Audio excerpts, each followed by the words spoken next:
It's rubbish. Try that again. And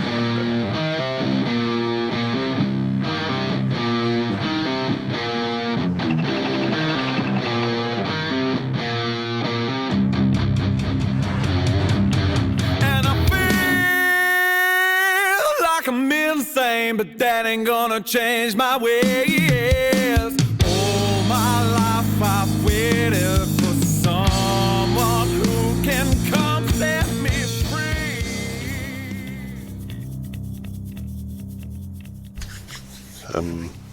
So there's not as much room as there was, so yeah. I can't get around the side to put my new stuff in. I've got seats and all sorts to put in my little storage area. I can't get to it. Oh well. Do something, I suppose. So the sills that I'm replacing weren't bolted together, different bits and pieces, so this came separate from, this bit was separate from this. So I'm just attached to those, nut and bolt wise. And previously I had these on, which are just too long. I think there was a 25 millimeters, and these are 15 millimeters. So it's 10 millimeters shorter. That's almost a centimeter.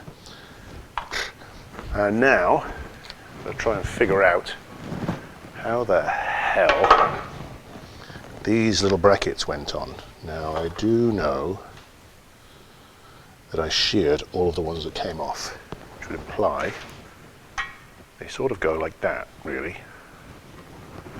So if that's, well, that must be that side. So this is this side, which would mean, yes, that works. Because then there's a hole on the outer side. So as it sits in the body of the vehicle, the hole that attaches to the sill trim would be there. Unless, of course, the whole thing goes that way up, which I don't think does it. Oh, Jesus. Does it go that way up?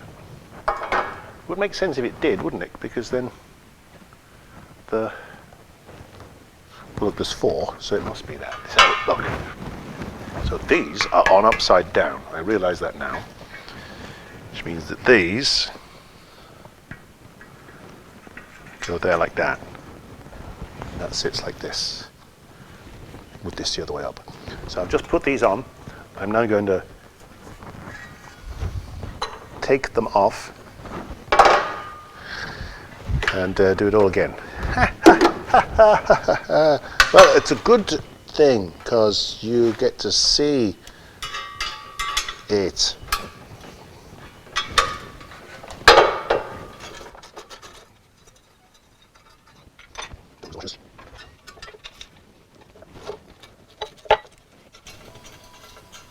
Phone's ringing.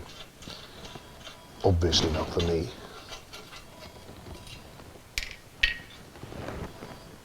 Cool. So this, now they are, symmetrical. Bracket is symmetrical.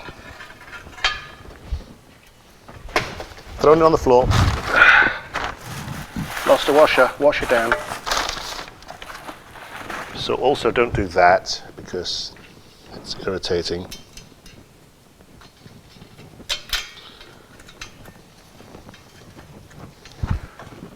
So I'll have to search for that bloody washer now. Of course I could just get another one out, but just the way my mind works. God, it's got to be that washer. That washer is a different washer to the other washer. Can't interchange washers. What are you, crazy? And of course it went into the bag of rubbish. I think he went in the bag of rubbish. Tip the bag of rubbish out. Found it.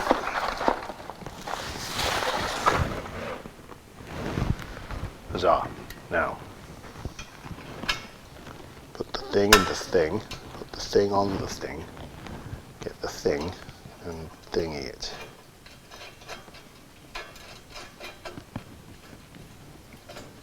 Okay, that's more gooder.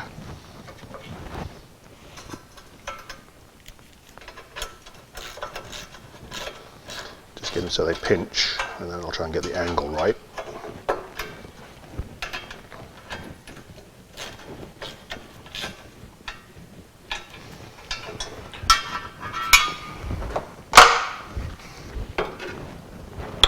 So I've not tightened them up.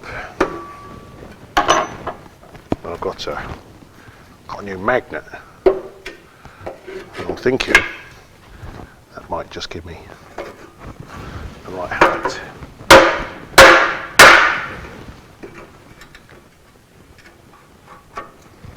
The right angle. I'll get the dangle right. That should be just bob on there.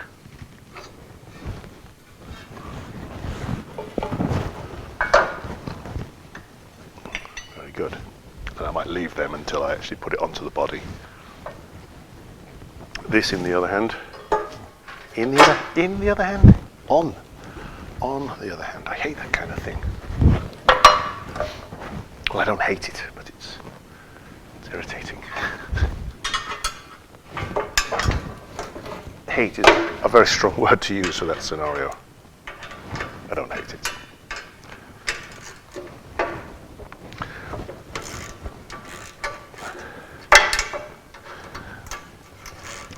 My wife is Dutch, and so English is not her first language. Don't get me wrong. By no means does she speak bad English, quite the reverse. She speaks much better English than most of the riggers I work with. Almost all of the riggers I work with. But some exceptions, you know who you are. But she has two faults that she keeps, or habits I should say, rather than faults, that she keeps dropping into. One of them is to confuse much and many. So how many timber do you want? You know, how much drinks would you like? How many does that cost? That sort of thing. Just the wrong one, the opposite one, whichever one it is. So to compensate for that, both of us now use both. So it's much many, and indeed many of my friends have adopted the much many scenario. So I've destroyed many a life. It's very easy when you know how. But the other one is, if you were to say somebody's taking the piss, he's taking the piss, mate, you're taking the piss, that kind of thing. Because of the confusion, she has a tendency to say taking a piss, which of course is a completely different thing. I quite like it. You're taking a piss, mate.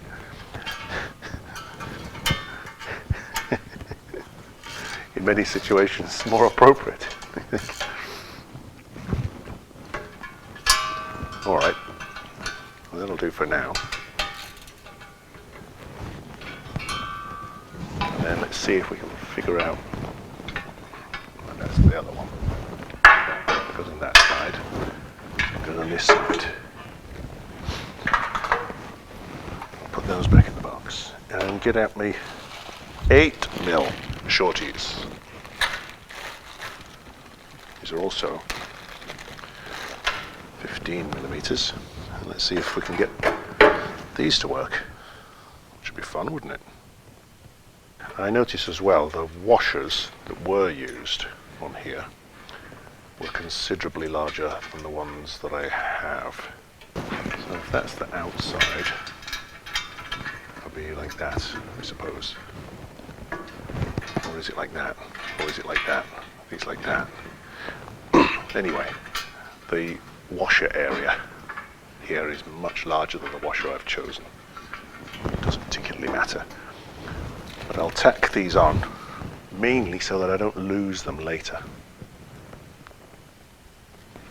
See how brainy I am? Dropped it.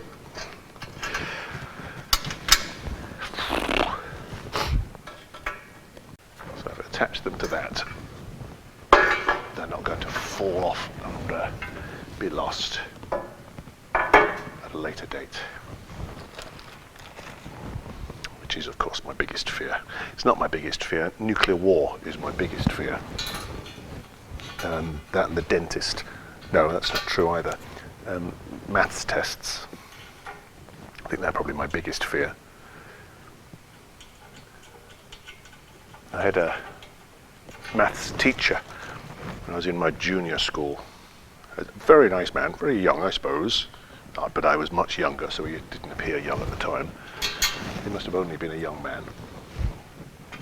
Mr. Hayward. Loony. Used to caper around the class. Somewhat off-putting in some ways, I suppose. But he would do a lot of maths tests. And I'm dyscalculic. So maths tests, for me, is like, the test I'm hearing is, I'm thinking of a number, you have to guess it right. I'm going to give you some other numbers, you've got to look at those, and then I'm thinking of a number. It's not related to the ones that are written down, but you have to guess it. That's what maths tests are like for me. So, I confess now, Mr. Hayward, if you're watching, I did used to feign illness to get out of the maths test. So that's my biggest fear. Losing these brackets doesn't compare to Mr. Hayward's maths tests. They were much more scary. So I recant my Catholicism on that part. Gary Owen.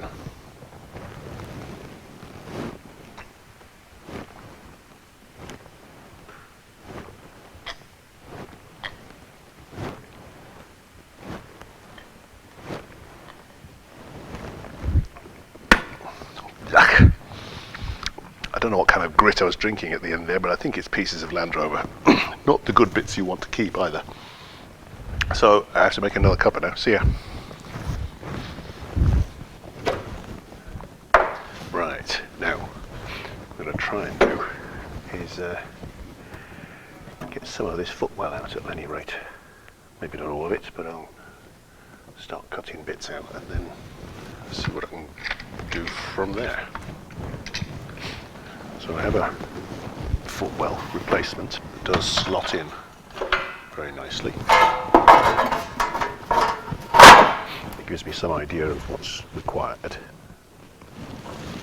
what's going to, what it's going to fit to, etc., etc. So I'm going to try and leave a lip on the top edge here, and this tunnel also has a bit of a lip on the bottom, so I'm going to cut it short of that and then grind back to it, grind the surface off. But first of all,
bottom bracket just there, this section, just slots inside, and there are holes, so you can line it up properly, and those two join together very nicely. I think. Should they go further in? I don't know. Well, anyway, they join together, so that's good. And then, yes, that lays like that. And then the footwell section, side of the footwell, comes on here. That's good, and it's even got a little base plate there. So those join up at the little archy bit.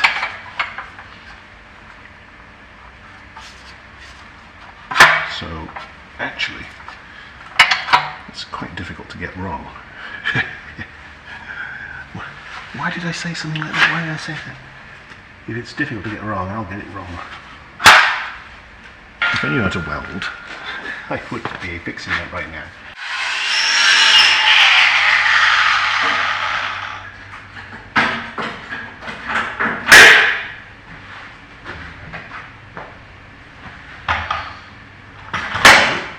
Once you get into light as well, just put in the last one. Once you get into light, there's a lot more corrosion as well. Where the whole footwell was shot.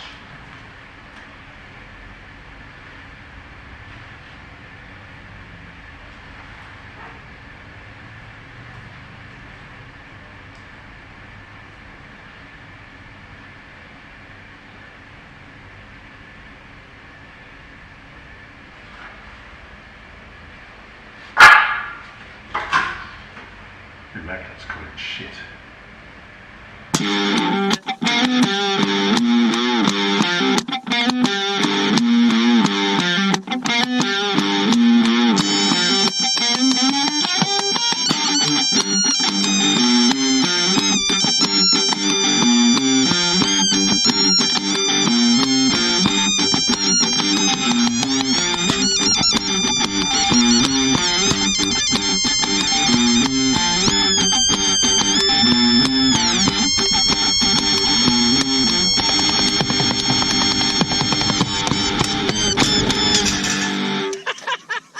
I'm just a monkey with a spanner, but if I can do this, you can do that.